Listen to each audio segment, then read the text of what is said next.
Morbi Panchasar road પર ભારતપરામાં રહેતા હિન્દુ મુસ્લિમના 300 ગરીબ પરિવારો ઘર વિહાણા બનશે. નગરપાલિકા તંત્રએ રોડ કપાતની નોટિસ આપી જરૂરિયાત કરતા વધારે કપાત માપણી કરતા લતાવાસીઓની આંખમાંથી આંસુ સરી પડ્યા. મોરબી નગરપાલિકા તંત્ર દ્વારા ગરીબ અને લાચાર પરિવારો પર હળહળ અન્યાય. જૂની માપણીને નેવે મૂકી નવી માપણીના જમીન કપાત વધાર્યું. એક જ સાઈડમાં કપાતનું સર્વે કરી લાચાર પરિવારો પર અન્યાય કરતા હોવાનું લતાવાસીઓનો આક્ષેપ.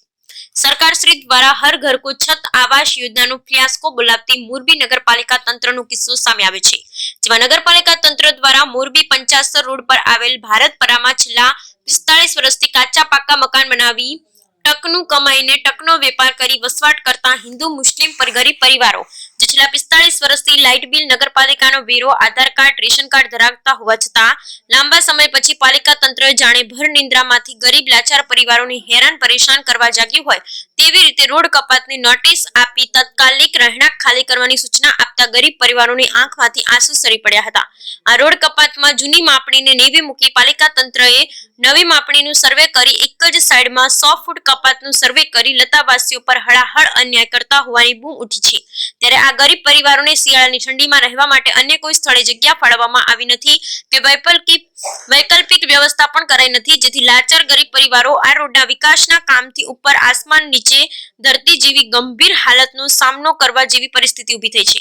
તેમજ નગરપાલિકા તંત્ર દ્વારા નોટિસમાં સ્પષ્ટતા પણ કરી ન હતી કે રોડ કપાત કેટલા મીટરનું છે, જેથી આ કપાતના કારણે વર્ષોથી વસવાટ કરતા ગરીબ પરિવારોના 300 થી વધારે કપાતમાં નાશ થવાની શક્યતા હોવાથી આ ગરીબ પરિવારોને પાલિકા તંત્ર દ્વારા અન્ય સ્થળે ખસેડવા જમીન અથવા આવાસ ફાળવે અને જૂના માપ મુજબ જમીન કપાત કરે તો 200 જેટલા ગરીબ પરિવારોને આશરો બચી જાય તેવી ન્યાયના હિતમાં માંગણી કરી હતી. Bureau report Razak Bukhari, Morbi. Musa Osman Vadavariya, Bharatpara Panchasar road, મોરબીમાંથી. અહીંયા જે હાલમાં 2-4 દિવસથી એક નોટિસ આપી ગયા હતા કે પાળવાની, અને એમાં 30 થી 40 ફૂટનો ઉલ્લેખ હતો અને અત્યારે એમાં 90 ફૂટ જેવું કહે છે, એટલે 33 મીટર જેવું માપી ગયા છે. અને એ અત્યારે અમારો બધાનો એવો ભેગા થયા છે ને બધાનું એવું છે કે એ ઓછું જેમ બને એમ ઓછું દબાણ કરે. જે તે આગળ ગીતા મિલ પાસે છે રોડ, એ જ રીતનો રોડ આ બાજુ બનાવે તો અહીંયા 400 પરિવાર જેવું છે, તો એમાંથી 200 પરિવાર જેવા મકાન બચે છે. તો એવી અમારી માંગ છે. રોડ મોરબી ભારતપરા, સલીમભાઈ ગુલામ હુસેન બોલું છું. અમારા લતામાં અત્યારે રોડ કપાટની વાત ચાલે, અત્યારે 90 ફૂટ કાપવાની વાત ચાલે. આની પહેલા 40 ફૂટની વાત થઈ હતી અને હવે અત્યારે 90 મીટર માંગે. બરાબર, અત્યારે લતામાં અમારા 400 ઘર છે. બરાબર, એટલે અત્યારે કપાત કરે એટલે અમારા 200 ઘર, નાનો રોડ બન્યા તો 200 ઘર રહી જાય. બરાબર, બને એટલો નાનો કરે. મોરબી નગરપાલિકાને વિનંતી કરવામાં આવે, કલેક્ટર દેવામાં આવશે પત્ર. કોઈ જાતનું નગરપાલિકા જવાબ નહીં દે તો. હું જિંદાણી અહેમદભાઈ જુસુફભાઈ પેન્ટર, પંચાસર રોડ ઉપરથી 46 વર્ષથી અત્યારે હાલમાં હું વસવાટ કરું છું. અને બધાય અમારા તમામ બધી કોમના માણસો અહીંયા રહે છે, હિન્દુ મુસ્લિમ બધાય. જેથી કરીને સૌને ન્યાય આપી કલેક્ટર સાહેબ પાસે રજૂઆત કરી છે કે 40 ફૂટ આપે, 40 ફૂટ જે રોડ અમને કાપીને આપે ને તો અમારે બધાને જીવન જરૂરિયાત વસ્તુ લેવા તેવામાં અત્યારે અમારે સામાન અત્યારે ક્યાં નાખવો, ક્યાં જવું, આ સમયમાં અમારે જવું ક્યાં, શું કરવું, શું અત્યારે આ બધા રોવે છે, ઘરે ઘરે રોવે છે, બૈરાવ રોવે છે, હૈયાફાટ રુદન કરે છે. તો સરકાર શું કરશે? અમારા ગરીબ માણસો શું કરશો? મારું નામ સદ્દામ હુસેન પાયક છે. હું મોરબી ભારતપરા પંચાયત રોડ ઉપર રહું છું. જે હમણાં નોટિસો આવી છે રોડ કપાત કરવાની, બરોબર, એમાં 100 મીટરનો ઉલ્લેખ કરવામાં આવ્યો. અત્યારે જે 100 મીટરનું માપ લઈ ગયા છે, બરોબર. એની પહેલા નોટિસ આવી હતી, એમાં 40 ફૂટનો ઉલ્લેખ કર્યો હતો અને થોડુંક માપી ગયા હતા, બરોબર, એટલું કાપવાનું હતું. તો અમારી સરકારને અપીલ છે કે બને ત્યાં લગી તમે એ ગરીબ માણસો જે અહીંયા રહે છે, બરોબર, આવી ઠંડીમાં માણસો જાશે ક્યાં? અમુક એવા ઘર છે કે એને ખાવાય ટકનું નથી મળતું, બરોબર, મજૂરી કરીને ગુજરાન ચલાવે.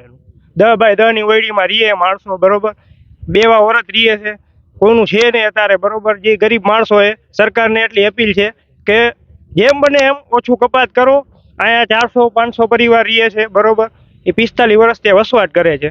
એનું તમે થોડુંક ધ્યાન રાખો, ગરીબ માણસો છે. અત્યારે સરકારને અપીલ કરવામાં આવે છે કે જેમ બને એમ ઓછું દબાણ કરો, અને એવી અમારી માંગણી છે અમારા લતાવાસીઓને. આયા પંચાસર રોડ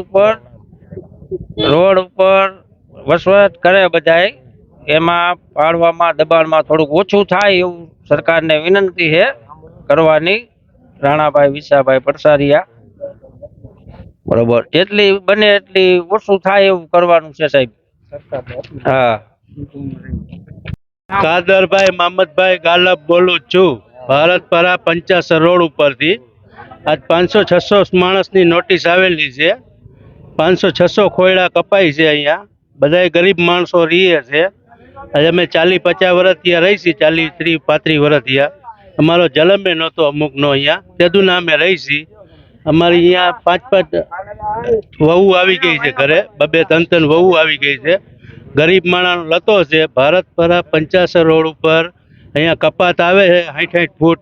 તો સરકારશ્રીને અમારી અપીલ છે, નરેન્દ્ર મોદી સાહેબને અને કલેક્ટર સાહેબને, નગરપાલિકાના ચીફ ઓફિસર સાહેબને, બધાને હું વિનંતી કરું છું, તમે જેમ બને એમ ઓછું દબાણ કરો, 10-15-12 ફૂટનું દબાણ કરો તો વધારે સારું. રોડ પક્કો થઈ જાય 40-50 ફૂટનો, આટલું કરો તો. અત્યારે 35 ફૂટનો રોડ છે, અત્યારે 60-60 ફૂટ કપાય છે બધી જગ્યાએ. એના બદલે 10-12 ફૂટ કપાય તો અમારી નમ્ર વિનંતી છે.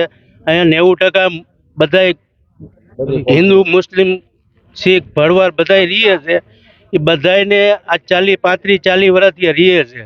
એનો કોઈ આશરો જ નથી. એનો જો આશરો કરવો હોય, તમારે સરકારશ્રીને અમે અપીલ કરી છે, અમને મદદ થોડીક આપો તો વધારે સારું. 10-12 ફૂટ કપાય એવી રીતે અમારી છે, નમ્ર વિનંતી છે. જય હિન્દ, જય ભારત. રોડ ઉપર બરોબર, અમારે બીજો કોઈ આધાર છે નહીં. બરોબર, સરકાર અમને કાં સામે મકાન આપે, બરોબર, અને કાં અમને અહીંયા રહેવા જેવું રાખે, જરૂર પૂરતું કાપે. ખોટું આમાં રાજકારણ ન ભેરવો. બરોબર, કમલેશભાઈ મુંદવા, ભરવાડ રહી છે. બરોબર, એટલે અમને રહેવા જેવું રહી. અમે એમ નથી કહેતા રોડ કપાત ઉપર આવતું હોય તો તમે રોડ કપાત ઉપર કાપો, એની હારે અમને કોઈ વાંધો જ નથી. પણ તમે ખોટી રીતે નો કપાત કરો. બરોબર, જરૂર પૂરતું કાપો, 10-15 ફૂટ કાપો, બાકી રહેવા પૂરતું કાપો. બરોબર, રહેવા રહી છે. હવે અમારે ક્યાં જવાનું રહેશે? અમારે ક્યાંય રહેવાનું ઠેકાણું છે નહીં. આજ આટલા વર્ષથી અમે અહીં રહી છીએ. અમે ગરીબ માણસ બધાય હપી મરીને રહીએ છીએ. એમાંય તમે છાંટા ઉડાડો છો. તમારું કામ હોય એટલું કરી અને તમે વ્યવસ્થિત રીતે તમારી રીતે હાલ્યા છો. તમે તો આગળ તો ઘણો લાંબો રોડ લીધો, જ્યાં લગી પૂછડું ખેંચ્યું ત્યાં લગી ખેંચાણું. પણ હવે શાંતિ રાખો. ગીતા મિલ આગળ એમ નહીં, જ્યાં રોડ છે એ તમે વ્યવસ્થિત લઈ લ્યો. અમે તમને ના નથી પાડતા, પણ તમે અમને હેરાન કરવામાં અમારે ક્યાંય જવાનું ઠેકાણું નથી. હવે તો ક્યાંય ઓટલો નથી રહ્યો કે નથી ધર્મારા રહી. અમને તમે ક્યાંક જગ્યા આપો તો અમે ખસી જવાય તૈયાર છે. તમે અમને હેરાન ન કરો. તમે ઘણું લઈ લીધું, હવે અમારી તો નિરાશ કરો. હવે અમારું કાંઈક વિચારો. અમે ગરીબ માણસ છીએ અને તમે કીધું એમ આટલા વર્ષ ત્યાં કરી દીધું છે. હવે અમારું કાંઈક સાંભળો અને હવે તમે થોડોક લાભ લ્યો. બિલ 3 બાકી રહી ગયા તમારી વ્યવસ્થામાં, અને અત્યારે અમે કાગળિયા ચોખ્ખા કર્યા. તમે આવનાર હતા એટલે એમને તમે અભિનંદન દેવા. હવે તમે છે ને અમારી વાત સાંભળો તો સારું થશે, અને અમને હકે રહેવા દો ને તમે રહ્યો. અમે આજ 50 રોડ ઉપર 45 વર્ષથી રહી છીએ. હોનારતમાં અમે તળાવની પાર ઉપર બેઠા હતા, અહીંયા અમે જીવી ગયા છે. અમારે કોઈ બીજો આશરો નથી. અત્યાર સુધીમાં અમે ક્યાંય નીકળ્યા નથી. અમે અહીંયા નહીં, અમારી ઉંમર 60 વર્ષની થઈ, અમે અત્યાર સુધી અહીંયા જ રહી છીએ. હવે અમારી ઉંમર થઈ ગઈ, અમને ક્યાંય બીજો આશરો મળે એમ નથી. અમારે 6 દીકરીઓ છે, મોટો પરિવાર છે દીકરીઓનો, અને અમે અહીંયા રહી છીએ. અમારે આવીને હવે ઉંમર ગુજારવાની છે. અમારે જેટલું બની શકે તેટલું અમને રહેઠાણ આપો. રહીમાબેન છે. અમે અહીંયા 45 વર્ષથી રહી છીએ. અમારે રહેવા મકાન તમે જો આખું કાઢતા હોય તો રહેવા પૂરતું રહેવા દો, તો ઓછું કાપો, તમારે રોડ પ્રમાણે લઈ લ્યો. પણ અમને રોડ ઉપર કાઢીને તમે શું કરશો? અમે રોડ ઉપર રહેશું, તમે રાજી થશો ને?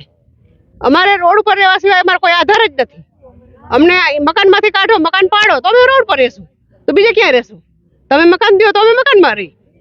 મકાન વગર અમારે રહેવા તો મકાન નથી, પણ આમાં ભાડું ભરવાની અમારે પ્રોવિઝન નથી. પ્રોવિઝન વગર અમે ક્યાં જશું? આજ 45 વર્ષથી અમે માઈ મફતિયામાં શું કામ પડ્યા છે કે અમારે લેખવાના લેવાની અમારી કોઈ પ્રોવિઝન નથી.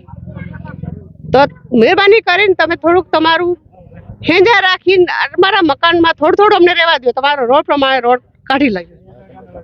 માણસ છીએ અમારે 4 દીકરીઓ, અમે હિન્દુ મુસલમાન હારે રહી છીએ. પૈસા બાપા કરીને અમારી જમીન રહેવા દ્યો. રહેવા માટે ઝૂંપડા છે અમારા, અમને ઝૂંપડામાં શાંતિથી રહેવા દ્યો. વધારે પડતું ન કાપો, તમારે જોતું લઈ લ્યો. પેલાનો જૂનો જ તમે કાપો, જે જૂનું તમારું માપ જૂનું છે માપ, તમારું માપ તમે લઈ લ્યો. એમાં અમે ના કોઈ વસ્તુ પાડતા નથી. પૈસા બાપા કરીને અમને રહેવા દ્યો. અમને રોડ ઉપર કાઢીને તમે રાજી રહેશો તો તમે કરી જવો. આ અમારે કઈ નિયમની વાત અમે સાંભળશો? અમે કેવા માંગી છીએ. હારે રહી છો કે અમે ગરીબ માણસ છો, તમે રેવા દઈ દો છે. અમને ગરીબ માણસ છો, રેવા દઈ દો અમને. બોલો આગળ તમારું મકાન બોલો. હા બોલો જીબેન છો. મારું મકાન ન જાય, નહીં તો મને મકાન આપો. 50 વર્ષથી